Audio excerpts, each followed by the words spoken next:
ओम शांति। आज की बाबा की मुरली जिसे हमने अपनी मॉर्निंग क्लास में सुना, आइए उस पर मनन और चिंतन करेंगे।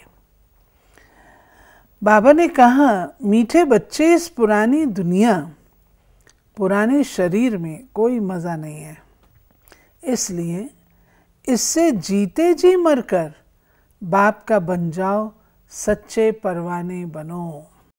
क्योंकि जो चीज़ में जो नीरस हो जाए, आप यूं भी देखेंगे और किसी से पूछो, क्यों भाई कैसी ज़िंदगी जी रहे हो, क्या हाल है, तो वैसे तो कहते हैं मनुष्य जन्म बड़ा दुर्लभ है, बहुत कठिनाई से मिलता है, बहुत वैल्यूएबल है। वो और ढंग से कहते हैं, वो तो लोग समझते हैं जब 84 लाख योनियाँ घूम के आओ तब मिलता है, इसलिए दुर्लभ है। लेकिन ऐसा नहीं है। मनुष्य जो जाति है वो सर्वश्रेष्ठ है। आप किसी मनुष्य का मच्छर या बिच्छू से थोड़ी मुकाबला करेंगे। कहा गया है कि परमात्मा ने मनुष्य को अपनी छवि में गढ़ा है, यानी जितनी फैकल्टीज एक मनुष्य के पास हैं वो पशु योनियों में तो किसी के पास है नहीं। तो इस ख्याल से कहा जाता है कि सर्वश्रेष्ठ है। लेकिन आज उसी सर्वश्रेष्ठ योनि के लिए पूछो तो कहते हैं जी 2 दिन कट जाए अच्छा है, बस चल रही है, जैसे कोई ड्रैग ऑन कर रहा हो। और वैसे भी ज़िंदगी में किसी व्यापारी से पूछ लो, राजनीतिक से पूछ लो, यंग पर्सन से पूछ लो, नीरसता है, क्योंकि समय ऐसा आ गया। इसलिए बाबा कह रहा है कि इसमें कोई रस नहीं है, कोई मज़ा नहीं है, इसको इस जीते जी इससे मर जाओ।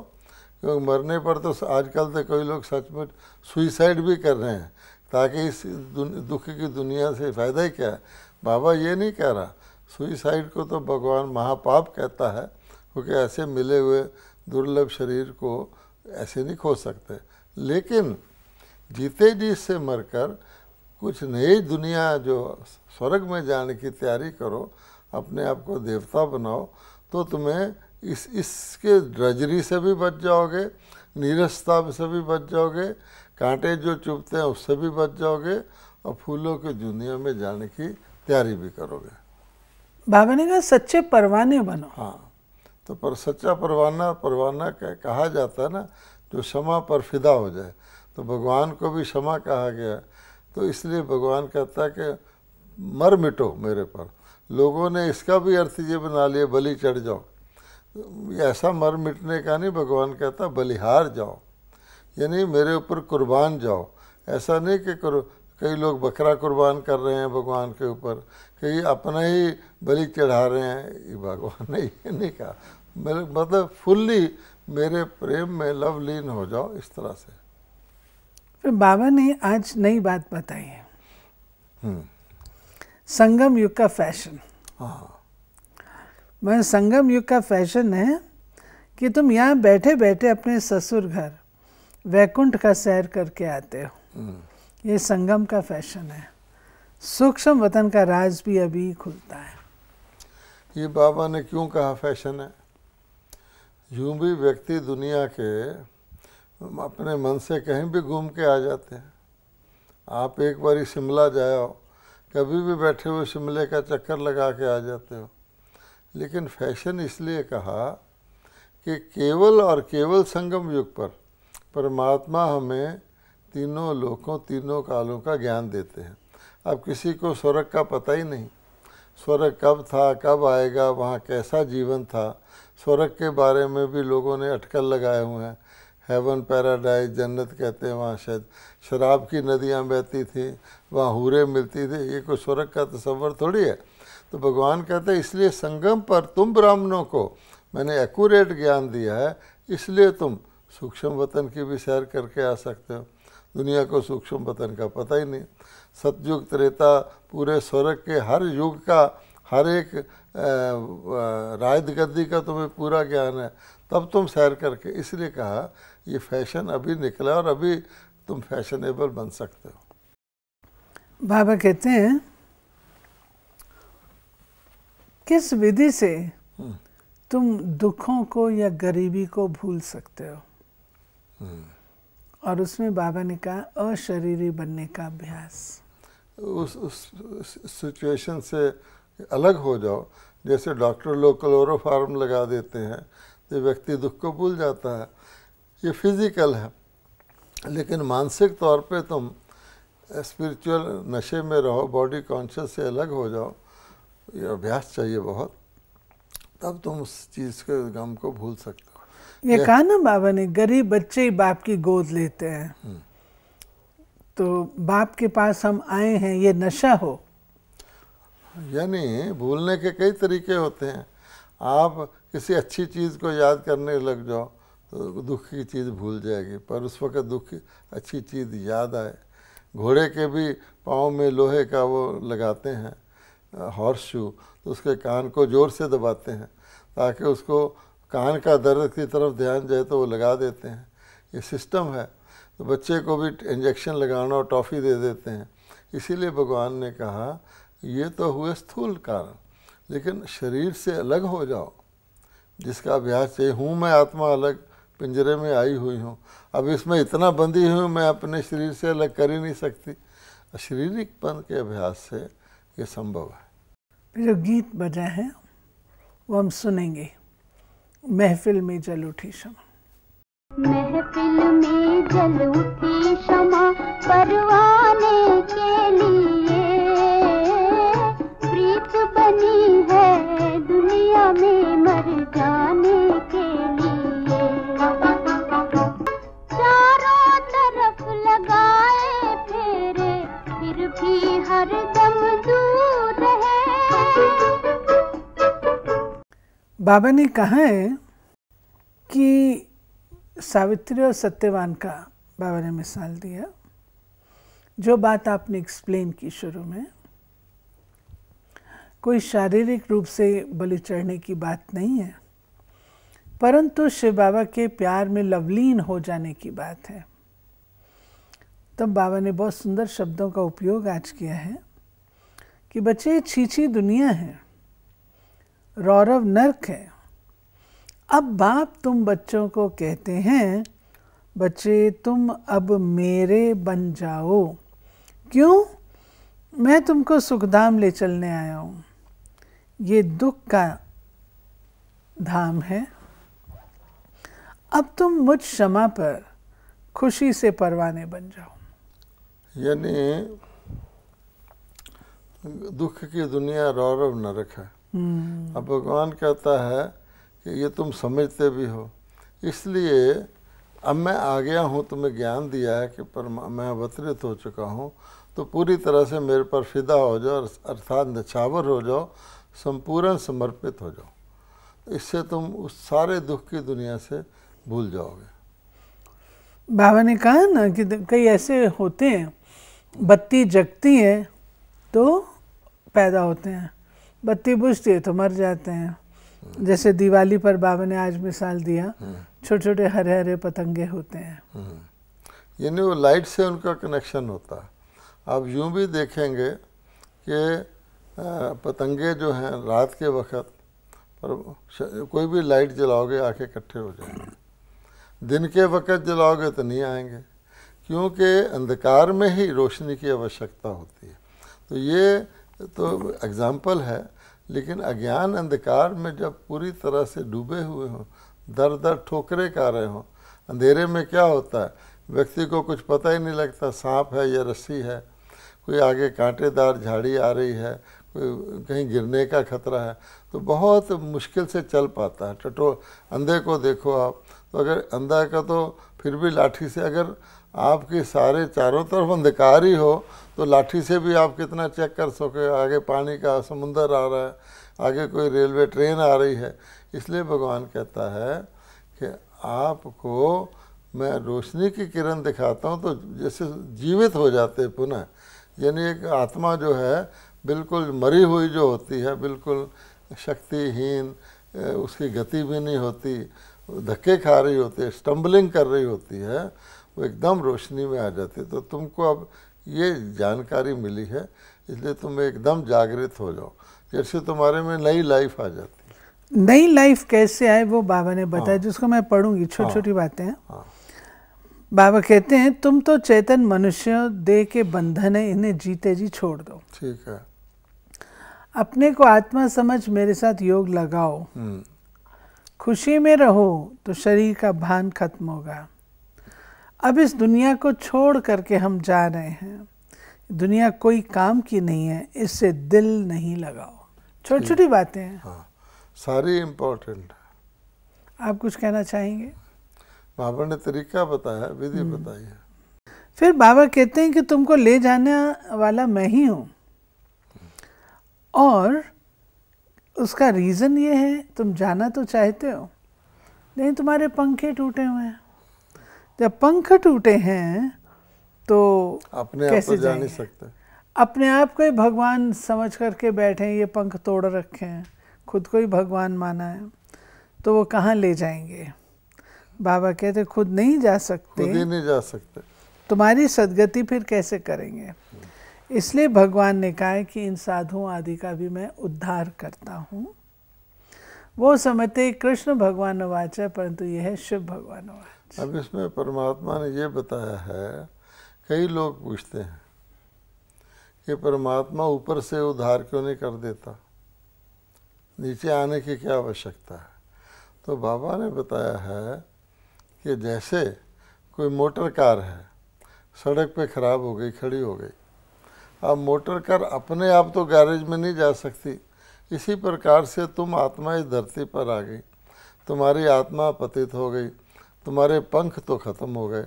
अब तुम अपने आप तो परम धाम जा नहीं सकती, वहाँ की एक कंडीशन है कि पावन जाएगा, तो मैं धरती पर आके तुमको पावन बनाऊंगा, तभी तुम वापस जाओगे ना। इसलिए बाबा ने कहा कि तुम्हारे पंख टूटे हुए हैं, तुम अपने आप नहीं जा सकते, मैं ही तुम्हारी सदगति करता हूँ। फिर बाबा ने कहा है कि बच्चे जिस्मानी पढ़ाई वाले समझेंगे कि हम बैरिस्टर बनते हैं, IAS बनते हैं। शिव बाबा तुम बच्चों को पढ़ाते हैं किस लिए? विश्व का मालिक बनाने के लिए, और 21 जन्म तुम कदापि रोगी नहीं बनेंगे। अब बाबा ने इसमें पहले बात बताई थी, और ये है कि कई लोग श्री कृष्ण को याद करते हैं। अब बाबा कहते हैं श्री कृष्ण के शरीर को याद करते हैं ना, तो शरीर तो 5 तत्वों का बना हुआ है। आप 5 तत्वों की किसी चीज़ को याद करोगे, वो तो पेरिशेबल है। तो परमात्मा कहते हैं मैं परम आत्मा हूँ, मुझ आत्मा परमात्मा को याद करोगे तब तुम्हारे पंख लगेंगे। तो जो भगवत गीता में कहा है कि मैं जो हूँ जैसा हूँ, इसमें ज़रूर कोई भेद होगा कि जो नहीं हो उसको मत याद करो, उस रूप से मुझे आत्मा बन के याद करोगे तो मैं तुम्हें सब पापों से मुक्त करूँगा। बाबा कहते हैं कि दुनिया में तो बैरिस्टर इंजीनियर बन जाएंगे पढ़ाई पढ़ के एक जन्म के लिए, ये पढ़ाई तो तुम्हें ईश्वरी पढ़ाई है, 21 पीढ़ी के लिए तुम्हें मनुष्य देवता बनाती है, निरोगी बनाती है। और देवता विश्व के मालिक होते हैं। निरोगी काया तो होती है देवताओं की, तो वो तो नहीं तुम बनते ना लौकिक पढ़ाइयाँ पढ़ के। बाबा ने कहा ना तुम सारे विश्व के मालिक बनते हो 21 जन्म के लिए, सुख तो सबके लिए। इसका मतलब है सुख तो सबके लिए, चाहे राजा नहीं भी बनते सतयुग में, प्रजा भी बनते हैं तो विश्व के मालिक कहलाते हैं ना। हर भारतवासी भारत का वासी कहलाता है ना, तो स्वर्गवासी होगा सतयुगवासी तो वहाँ क्या कहलाएगा? वहाँ सारा सुख की दुनिया है, तो सबके लिए सुख है। वहाँ आयु पूरी है तो सबकी आयु पूरी है, दुख नहीं होता तो किसी को भी नहीं होता। जैसे आज की दुनिया को देख लो, आज की दुनिया में कोई कष्ट आता तो सबको आता है ना, अर्थक्वेक आएगा तो सबके लिए आएगा, बच्चे बूढ़े साधु तो नहीं देखेगा ना वो। ये बाबा बता। बच्चों को नशा होना चाहिए। भारत हमारा बहुत ऊंचा देश है, सोने का भारत था, अब नहीं है। जब था उसकी महिमा करते हैं, अभी तो सोने की क्या हालत हो गई, जेवर आदि सब ले लेते हैं, छिपा के रखते हैं कहीं डाकू लूट ना ले। वहाँ तो बेशुमार सोना होगा। निशानियाँ भी हैं, सोमनाथ के मंदिर की भी निशानी है। मणियाँ आदि कब्रों में मुसलमानों ने जाकर लगा दी, अंग्रेज लोग भी ले गए। बाबा कहते ये सब निशानियाँ लगी हुई है। यानी जो कहावत आती है भारत सोने की चिड़िया था, गोल्डन स्पैरो था, कितना धनवान भारत था। आज बाबा कहता है सोने की क्या हालत हो गई। एक तो नकली सोना ऐड हो गया, एक उसको भी छुपा के रखते हैं, कोई चोर ले जाता है, कोई कुछ ले जाता है। तो ये वो भारत तो नहीं रहा ना। बाबा ने शिवरात्रि पर भी बताया। अब श्री कृष्ण जी का जन्म भी रात्रि को बताते हैं और शिव जी का भी रात्रि को बताते हैं, लेकिन बाबा कहते हैं कृष्ण की मनाना रात में वास्तव में रॉन्ग है, वो शिव की रात्रि है। क्योंकि श्री कृष्ण तो 16 कला संपूर्ण देवता है ना, उनकी रात्रि होने का तो सवाल ही नहीं है। इसलिए उनका जन्म ही शुक्ल पक्ष में दिखाया जाता है, और जब सूर्य का उदय है वहाँ रात्रि का तो सवाल नहीं। 16 कला संपूर्ण देवता का जन्म जो होगा सतयुग में होगा। उन्होंने तो कृष्ण जी का जन्म भी काल कोठरी में दिखा दिया। इतने महान देवता, सर्व महान देवता, जिनकी तुलना वो भगवान से करते हैं, गॉड कृष्णा कह देते हैं लॉर्ड कृष्णा को। उसका जन्म देखो कहाँ दिखाया है कि जेल में उसकी माता जी बंद थी। इसलिए बाबा कहता है कि ये गलती उन्होंने की, इसलिए कृष्ण की रात्रि कहना गलत है। शिव परमात्मा है, वो अज्ञान अंधकार को ज्ञान दिन में बदलते हैं, इसलिए शिव की रात्रि गाई जाती है। शिव कोई शरीरधारी तो है नहीं, उनका तो अवतरण ही रात्रि के समय होता है दिन बनाने के लिए। आज बाबा ने मधुबन की भी महिमा की है। बाबा कहते हैं कि चाहे कुछ भी है, मधुबन की महिमा निराली है। मुरली मधुबन में ही बजती है। भले बाबा कहीं भी जाते हैं फिर भी मधुबन ही प्रसिद्ध है।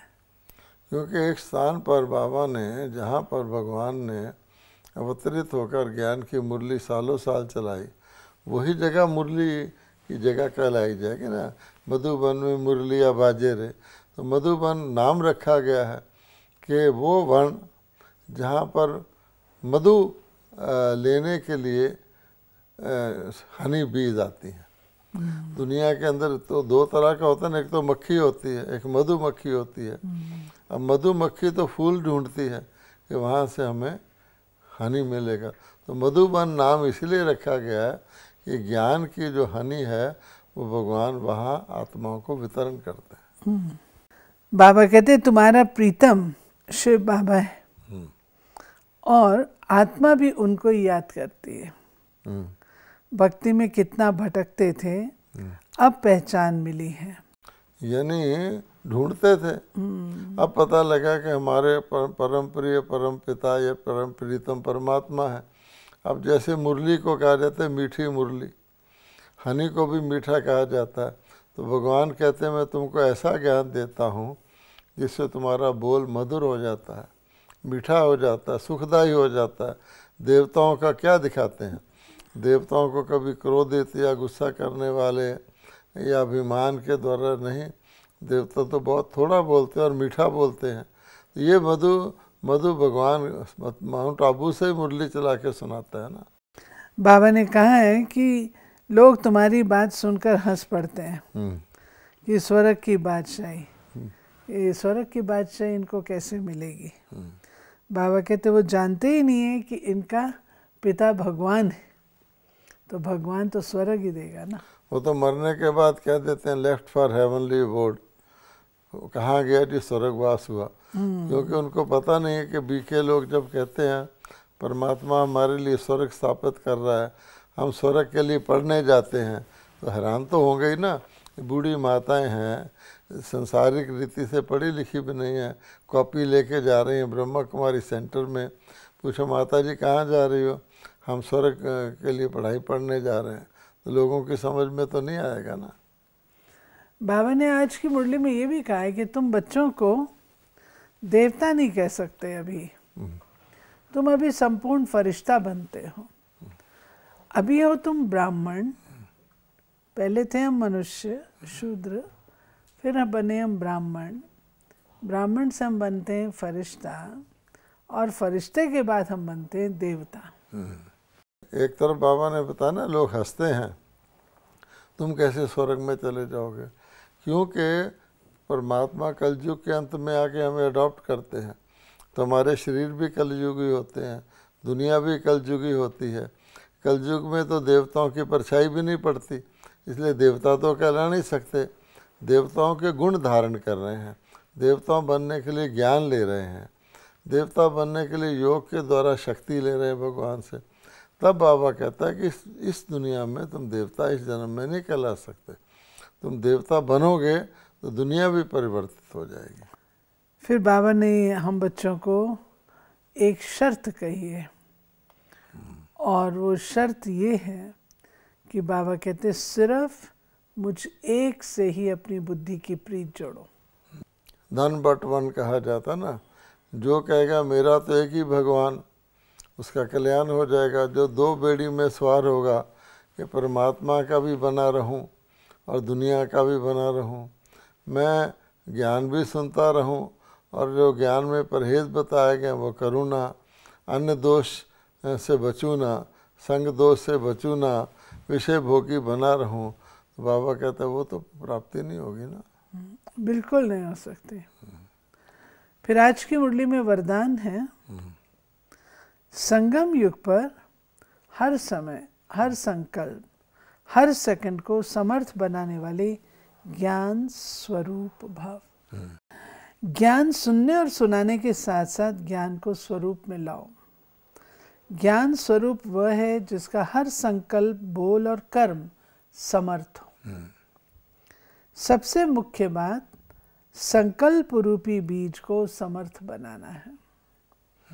यदि संकल्प रूपी बीज समर्थ है तो वाणी, कर्म, संबंध सहज ही समर्थ हो जाता है। ज्ञान स्वरूप माना हर समय, हर संकल्प, हर सेकंड समर्थ।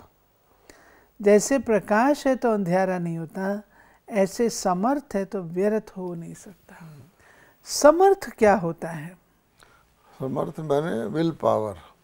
जो आत्मा कोई भी परिस्थिति आए, उस परिस्थिति से ज़्यादा शक्तिशाली हो तो परिस्थिति उसके ऊपर प्रभाव नहीं पड़ेगी। अगर परिस्थिति पावरफुल हो और आत्मा कमज़ोर हो, विल पावर ना हो, तो परिस्थिति का प्रभाव पड़ जाएगा। तो समर्थ के आगे बाबा ने कहा जैसे सूर्य के आगे अंधकार नहीं आता, पावरफुल के आगे परिस्थिति नहीं आएगी, टिकेगी नहीं। जंगल में शेर होता, शेर के आगे कौन आता?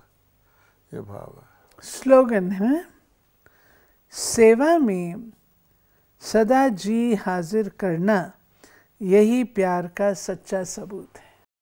क्योंकि जो सेवक हो गया, ओबीडियंट हो गया ना, तो ओबीडियंट हो गया तो उसको डिसोबीडियंस नहीं करनी। तो यही प्रेम का स्वरूप है ना। हम कहें जी हम आपके सेवक हैं, आपके चरणों में रहते हैं, जो आप कहेंगे हम मानेंगे, आप हमारे मालिक हैं, और फिर बीच में कुछ अपना प्रभाव दिखाएं तो ओबीडियंट तो नहीं हुआ ना।